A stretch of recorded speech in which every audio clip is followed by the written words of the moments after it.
Hey there, here I will show you how to remove repost on TikTok. Now to remove repost on TikTok, this is the ultimate way to do it no matter what they tell you.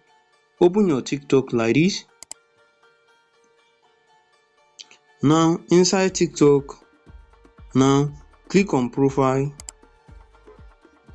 Now here inside profiles, you can see I just entered TikTok recently because of this issue.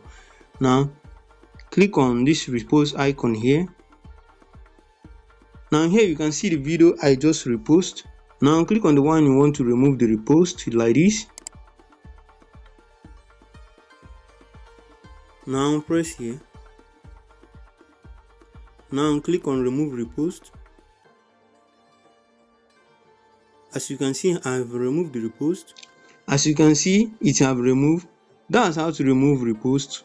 If you are visiting for the first time, like, subscribe and hit on the bell icon so you will never miss out on my AI tool and take the latest guide like this. Thank you for watching. See you on the next video. Peace.